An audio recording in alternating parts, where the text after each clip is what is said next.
Hello दोस्तों, welcome back on my channel.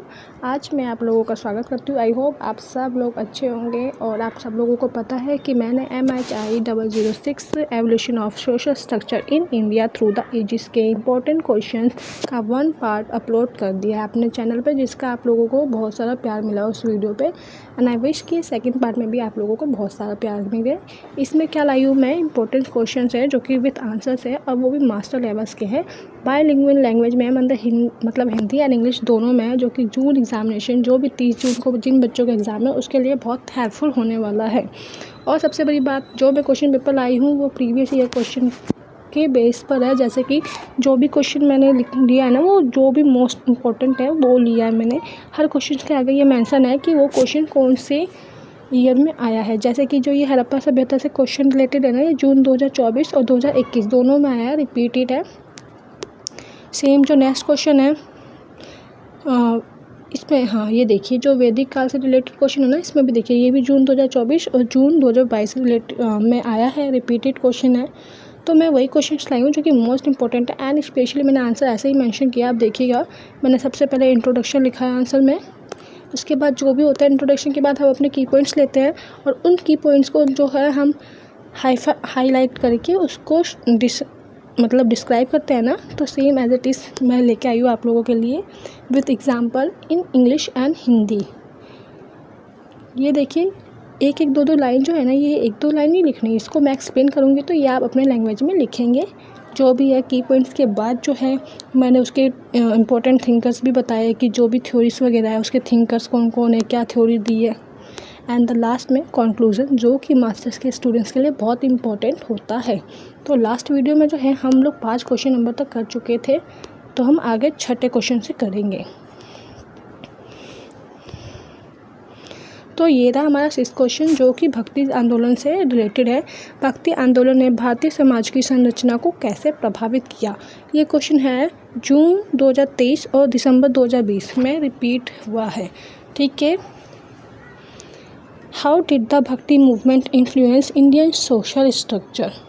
तो चलो हम बताते हैं। सबसे पहले हम इंट्रोडक्शन देंगे इसके बारे में कि जो भक्ति आंदोलन है उसने जाति और धर्म के भेदभाव को चुनौती दी और सामाजिक समानता का प्रचार किया। मतलब अभी तक हम पढ़ते आ रहे थे कि कैसे मिडिवल इंडिया में वर्ण व्यवस्था चल रही थी और कैसे समुदाय वर्णों में बटा हुआ था। पहले ऋग्वेद में 4 वर्णों का व्याख्या था कि ब्राह्मण, क्षत्रिय, शूद्र, वैश्य, शूद्र, ठीक है। एंड वैसे ही सेम मिडिवल इंडिया में भी चला, गुप्तास पीरियड में भी चला। महिलाओं की स्थिति दयनीय थी, कैसे शूद्र और वैश्य वर्ग बहुत दबे कुचले थे, असमानता का उनको सामना करना पड़ रहा था। फिर कैसे मध्यकाल में इस्लाम धर्म आया, और जब इस्लाम धर्म भारत में आया तो इस्लाम धर्म में कोई भी भेदभाव ना होने के कारण, असमानता ना होने के कारण कैसे सनातनी लोग उस धर्म की तरफ आकर्षित हुए। कुछ लोगों ने धर्म परिवर्तन किया। वे वो लोग थे जो शूद्र वगैरह में आते थे और जिनके साथ बहुत ही असमानता का दुर्व्यवहार किया जा रहा था। इस कारण से वे इस्लाम धर्म की तरफ झुके और धर्म परिवर्तन किया। महिलाओं की स्थिति भी बहुत ज़्यादा दयनीय थी। ओके, तो अब बात आती है भक्ति आंदोलन की। ये तो था बैकग्राउंड जो कि आप इंट्रोडक्शन में लिख सकते हो। अब जो भक्ति आंदोलन है ना, इस टाइम पे क्या हुआ, जो भेदभाव चल रहा था, जाति और धर्म के नाम पे जो भेदभाव चल रहा था उसको चुनौती दिया इसने कि नहीं, जाति और धर्म कुछ नहीं होता। सामाजिक समानता पर, इक्वालिटी पर जोर दिया कि भाई इक्वालिटी सबको मिलनी चाहिए। एवरीवन इज सेम, सबको समानता का अधिकार है और किसी के साथ भेदभावपूर्ण व्यवहार नहीं होना चाहिए, न जाति के नाम पर न धर्म के नाम पर। इसलिए इसने उस प्रकार को कुरीति को चुनौती दिया और समानता का व्यवहार का प्रचार प्रसार पुरजोर तरीके से किया। कैसे, चलो हम उसको डिफाइन करते हैं की पॉइंट्स में लिख के, ठीक है। फर्स्ट जो पॉइंट है हमारा वो है जातिगत भेदभाव पर प्रहार किया। ओके, जो संत कबीर हुए, रविदास हुए, जो ऐसे कुछ भक्ति संत थे ना, इन लोगों ने जाति व्यवस्था की आलोचना की। संत कबीर जी ने तो कितने सारे दोहे भी लिखे हुए हैं ना, जिस दोहे के माध्यम से उन्होंने जाति पर प्रहार किया कि हिंदू मुस्लिम भाई भाई, मतलब सारे धर्म एक समान है, हमें कोई भी व्यवस्था, हमें कोई भी जाति के आधार पर लड़ाई नहीं करनी चाहिए, है ना। ऐसे ही बहुत सारे संत कबीर हुए थे और उन्होंने जाति व्यवस्था की आलोचना की कि जो प्राचीन समय में वर्ण व्यवस्था, जाति व्यवस्था चलते आ रहे थे, कुम्हार वगैरह, तेली, ये सब जो थे ना, उनके लिए। क्षेत्रीय भाषाओं में प्रचार किया। इसका क्या फ़ायदा हुआ, मतलब उन्होंने ना रीजनल लैंग्वेज में फैलाया इन सब चीज़ों को। इसका क्या फ़ायदा, जो आम जनता होती है ना वो उन बातों को समझ पाती है। ठीक है, आंदोलन ने आम जन तक पहुंचने के लिए स्थानीय भाषाओं का प्रयोग किया। उन्होंने जो भी अपने वो दिए ना विचार, उन्होंने ऐसी भाषाओं में दिया, स्थानीय भाषाओं में दिया, ताकि क्षेत्रीय भाषाओं में दिया, ताकि वहाँ की जो आम जनता है ना वो भी समझ पाए। It used vernacular language to reach the message. स्त्रियों की भागीदारी, मतलब जो महिलाओं, अब तक जो था कि महिलाओं की भागीदारी घर तक सुनिश्चित थी, पर्दा प्रथा वगैरह थी, अब ये महिलाओं की भागीदारी को भी आगे बढ़ाते हैं। और मीराबाई जैसी संत वगैरह होती है जो महिलाओं को आध्यात्मिक स्थान दिलाती है। मीराबाई एक बहुत ही बड़ी कृष्ण भक्त थी और उन्होंने ही महिलाओं को आध्यात्मिक स्थान दिलाया। उनके ही आंदोलन के चलते महिलाओं को आध्यात्मिक में भी स्थान मिला, वरना अब तक सिर्फ महिलाएं घरों तक ही सीमित थी। हिंदू मुस्लिम एकता, भक्ति और सूफी संतों ने सांप्रदायिक एकता को बढ़ावा दिया। भक्ति और जो सूफी संत वगैरह थे ना, उन्होंने सांप्रदायिक एकता मतलब कि कम्युनिटी हार्मनी को प्रमोट किया। सारे लोग एक आपस में मिल जाए, एकता यूनिटी रखे, ऐसा उन्होंने मैसेज दिया। ओके, और जब बड़े लोग मैसेज देते हैं तो छोटे लोग उनको अपनाते हैं, मतलब हम आम लोग उस पर फॉलो करते हैं। जिसके जो प्रमुख विचारक थे ना वो रामचंद्र गुहा जी थे, रोहिला थापर जी थे, मोहम्मद हबीब थे। ये इंग्लिश में मैंने नहीं लिखा क्योंकि एज इट इज़ इंग्लिश में आप लिख सकते हो। ओके, निष्कर्ष बताएंगे हम कि जो भक्ति आंदोलन था उन्होंने सामाजिक संरचना में समरसता, समानता और आध्यात्मिक लोकतंत्र की नींव रखी। भक्ति आंदोलन में सामाजिक चली आ रही कुरीतियों का खंडन किया गया।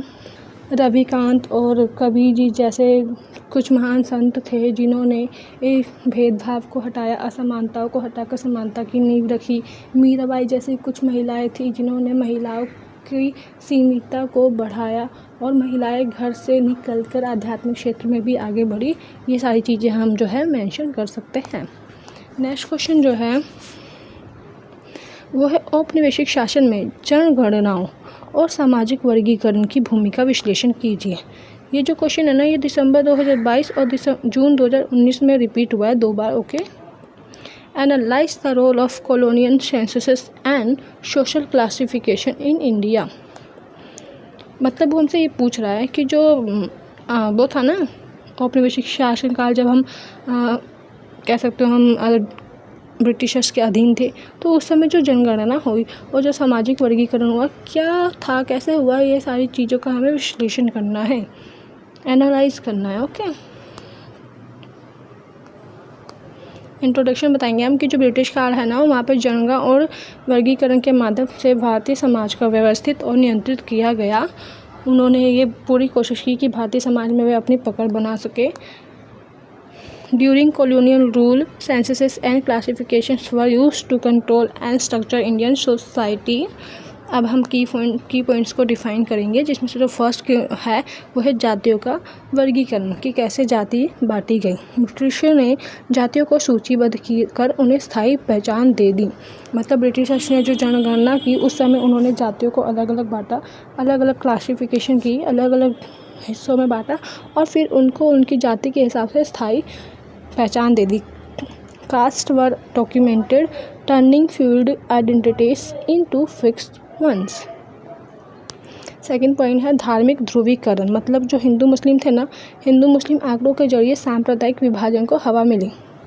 अब जो है जनगणना हुई तो उस समय ये उभर कर आया है कि जो हिंदू संख्या में है ज़्यादा है और जो मुस्लिम है वो कम है। तो इससे क्या हुआ, उन्होंने जो है आग में घी डालने का काम किया। उन्होंने मुस्लिमों को, इस्लाम धर्म को भड़काया कि ये सनातनी संख्या में ज़्यादा है, या आप लोगों को हक नहीं देंगे, आपके हकों को मार खाएंगे। ऐसे कर करके जो है उन्होंने सांप्रदायिक विभाजन को बढ़ावा दिया और हवा दी, और इसी कारण जो है बंगाल विभाजन हुआ था, बंगभंग विभाजन।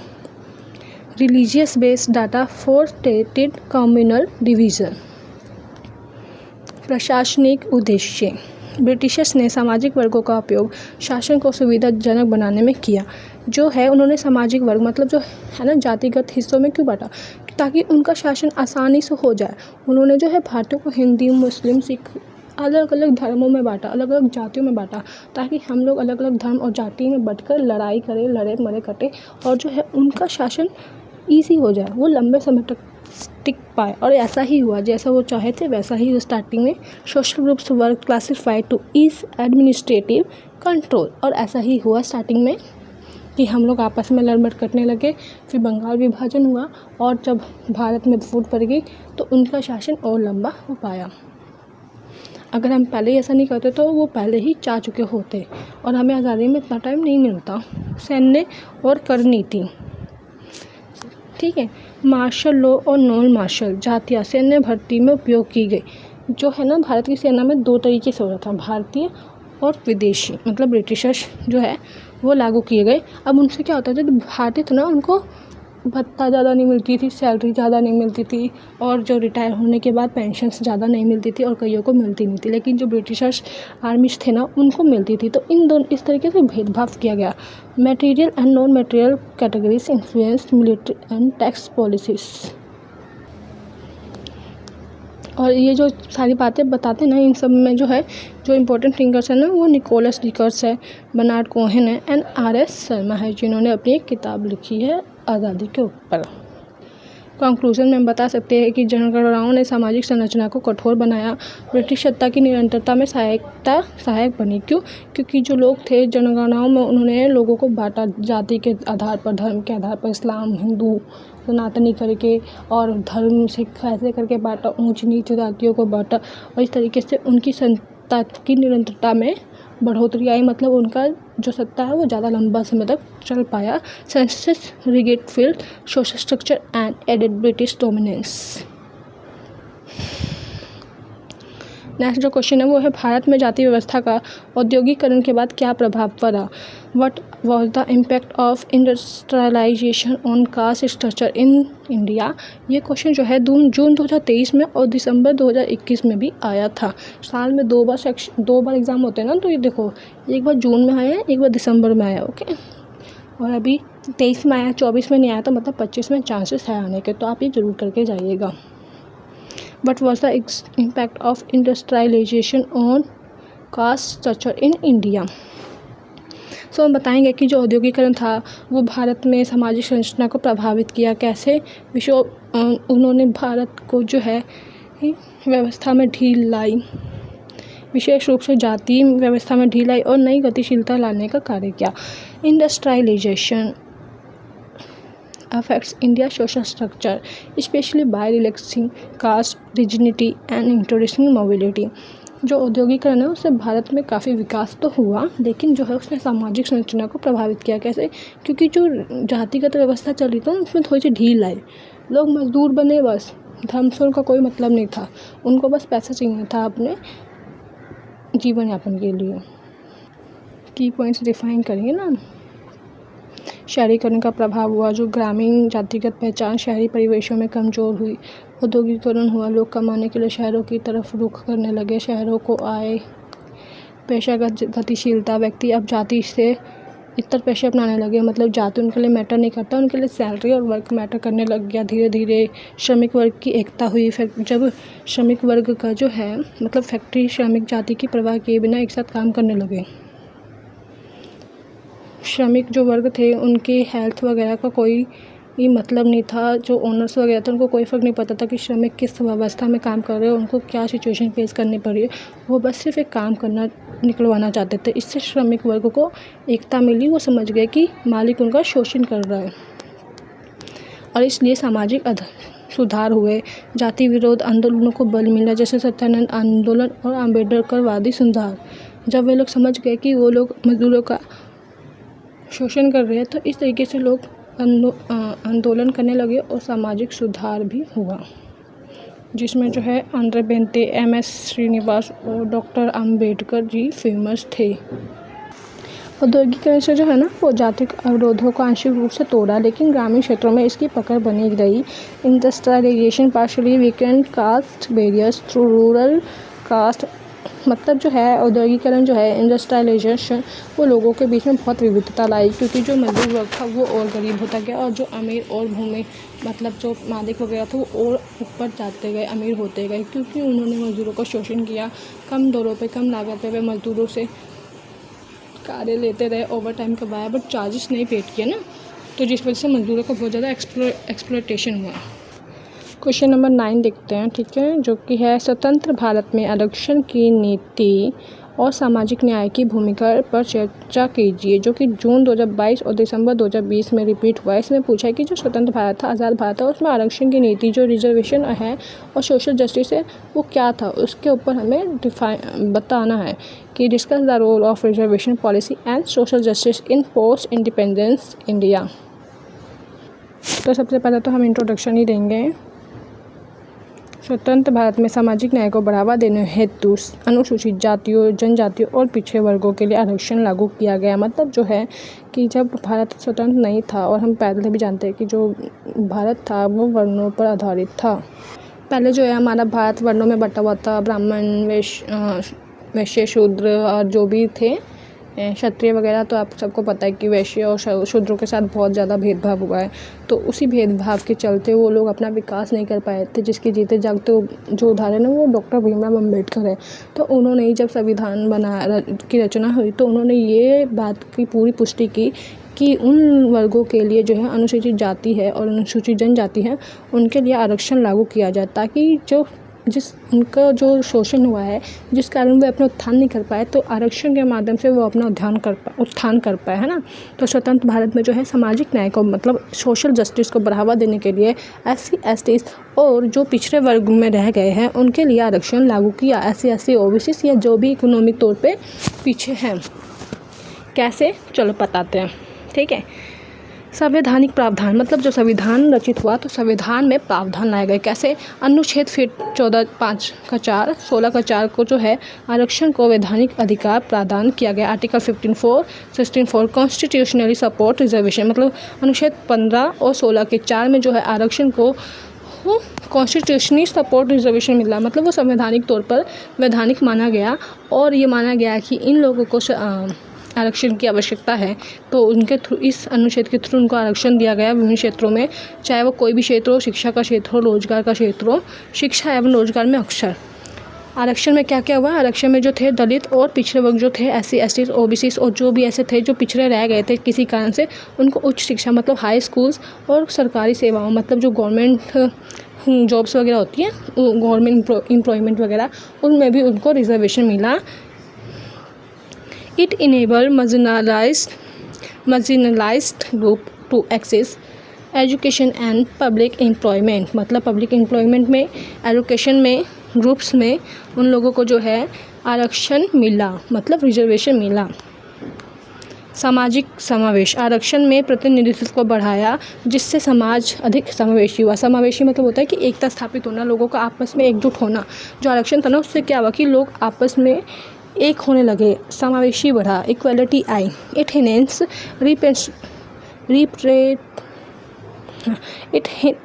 Enhance representation, making society and more inclusive. अब जब आरक्षण हुआ तो ऐसा तो है नहीं कि आरक्षण हुआ तो चुनौतियाँ नहीं आएगी, क्योंकि समाज में सिर्फ अनुसूचित जनजाति, जाति और पिछड़े वर्ग थोड़ी है, जनरल कास्ट के भी लोग हैं, तो वो तो इसका विरोध करेंगे ही। क्रीमी लेयर, राजनीतिक दुरुपयोग और सवर्ण असंतोष प्रमुख मुद्दे हैं।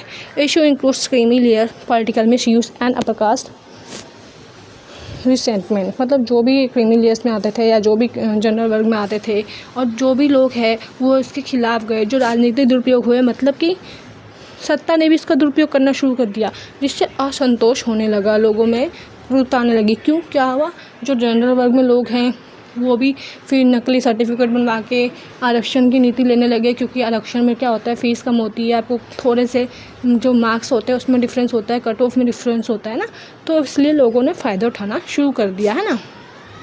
इसमें जो सबसे बड़े थिंकर्स है वो तो मैं बताया कि अम्बेडकर जी है, जो बहुत ही बुरी तरह से प्रताड़ित किए गए थे अपने अछूत होने के कारण, और इसलिए ही उन्होंने आरक्षण जैसी नीतियों का पुरजोर समर्थन किया और संविधान में उसको जगह दी।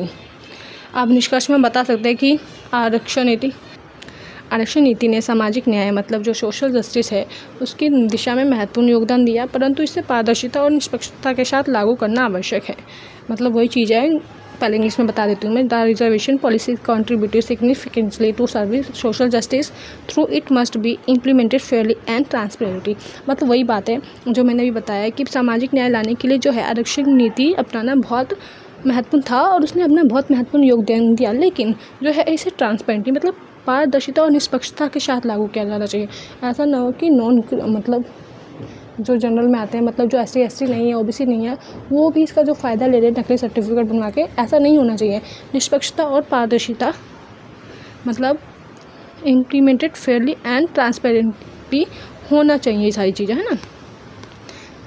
नेक्स्ट क्वेश्चन जो है 10th क्वेश्चन, ये लास्ट क्वेश्चन है। भारत में समकालीन सामाजिक संरचना में परिवर्तन के प्रमुख कारण क्या है? ये क्वेश्चन जो है ना दिसंबर 2023 और जून 2020 में आया है, ठीक है। What are the major causes to change in contemporary social structure of India? Bharat में समकालीन संरचना में परिवर्तन के कारण बताने हैं। तो हम बताएंगे कि जो आधुनिक भारत है, आधुनिक भारत में सामाजिक संरचना, तकनीकी, राजनीति, वैश्वीकरण जैसे कारकों से निरंतर बदल रही है। क्योंकि आप देख रहे हो कि इंडिया कितना ज़्यादा डेवलप कर रहा है अपने आप में, टेक्नोलॉजी आ रही है, पॉलिटिक्स की लिमिट्स बढ़ रही है और ग्लोबलाइजेशन हो रहा है। In modern India the social structure is constantly involving due to technology, politics and globalisation. ऐसा नहीं है कि अब हम सिर्फ इंडिया का अपने ही राज्यों से तुलना करते नहीं, अब हम इंडिया का दूसरे देशों से तुलना करते हैं। हम ग्लोबलाइजेशन के थ्रू हैं, सारी चीज़ों का आदान प्रदान हो रहा है, खाने का, रहन सहन, कल्चर, पॉलिटिक्स, एवरीथिंग सब आता है ग्लोबलाइजेशन में। और टेक्नोलॉजीज वगैरह शेयर कर रहे हैं ना, जैसे कि वैश्वीकरण, नौकरियां और शिक्षा की नई संभावनाओं ने जाति और क्षेत्रीय सीमाएं तोड़ी हैं। वैश्वीकरण से क्या हुआ कि काफ़ी सारी जो MNCs है, जो अदर स्टेट के तो वो इंडिया में आती है, इन्वेस्टमेंट करती है, अपनी MNCs खोलती है। इससे क्या होता है कि जो जॉब्स है वो और जॉब्स के ऑफ़र मिलते हैं, अदर यूनिवर्सिटी जो ओपन हो रही है उससे एजुकेशन में ऑप्शंस मिल रहे हैं। तो क्या होता है कि जब आपको जॉब और एजुकेशन मिलेगी तो आप ऑटोमेटिक ये धर्म, कास्ट वगैरह से ऊपर जाओगे, आप ये सारी चीज़ें देखोगे ही नहीं। आपकी सीमाएं जो है, क्षेत्रीय सीमाएं, वो टूटेगी, आप एक रैशनल पर्सन बन जाओगे।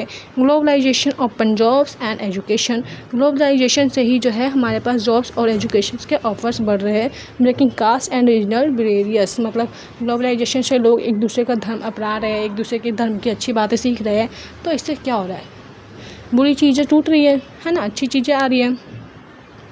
मीडिया एंड इंटरनेट, सामाजिक मुद्दों पर जागरूकता बढ़ी, युवा अधिक संवेदनशील हुए। Awareness about social issues increase through media and internet, जो मीडिया और इंटरनेट है, इससे क्या हुआ कि लोग जागरूक हुए, जो युवा समाज है ना, अडल्ट, तो वो और ज़्यादा सेंसिटिव हुए, अवेयर हुए इन सब चीज़ों के बारे में।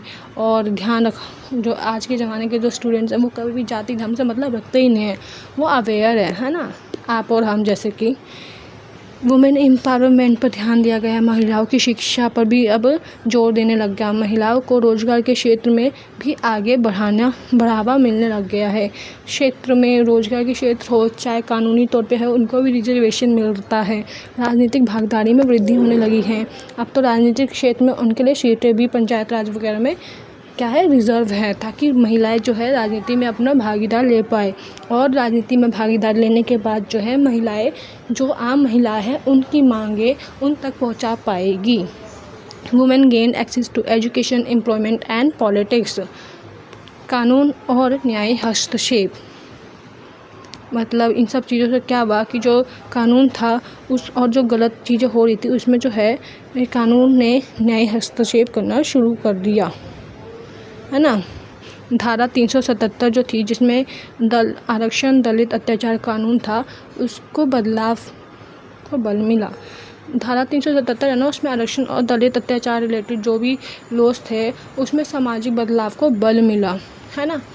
Laws like section 337 SC ST act and reservation drove social changes. Thinkers वगैरह वही योगेंद्र यादव जी, नंदिनी सुंदर है, अश्विनी देशपांडे जी है। निष्कर्ष में हम बताएंगे कि भारत की जो भी सामाजिक संरचना है उसमें जो परिवर्तन हो रहे हैं ना, उसमें आधुनिकता और परंपरा के बीच संतुलन का प्रयास किया जा रहा है। मतलब हम बिल्कुल ही मॉडर्न ना हो जाए और हम बिल्कुल भी पीछे ना रह जाए, रूढ़िवादी बनकर ना रह जाए। इसलिए जो है हम आधुनिकता मतलब मॉडर्निटी एंड परंपरा मतलब ट्रेडिशन के बीच में जो है बैलेंस बनाकर चलने का ट्राई कर रहे हैं। Changes in the Indian society reflect an ongoing balance between modernity and transition. तो बस आज के यही क्वेश्चन थे, जो कि टोटल 10 क्वेश्चन है। MHI 006 का MHI 106 का है ये। अगर आपको और किसी कोड के इंपॉर्टेंट क्वेश्चन चाहिए तो आप मुझे ज़रूर कमेंट करना, मैं वो भी अपलोड करूँगी। बाकी आप मुझे कमेंट करके ये ज़रूर बताना कि आपको ये क्वेश्चंस कैसे लगे। और इसका पार्ट फर्स्ट अपलोड हो चुका है, जिसमें मैंने स्टार्टिंग के 5 क्वेश्चन कराए हैं और वो बहुत अच्छे हैं। आप एक बार जाकर ज़रूर देना। ओके, बाकी थैंक यू सो मच। और मैं ऐसे ही आगे भी ट्राई करती रहूँगी प्रीवियस ईयर क्वेश्चन पेपर्स लाने की और previous year based question upload करने की। आप लोग अपना सपोर्ट दिखाते रहिएगा। Thank you so much.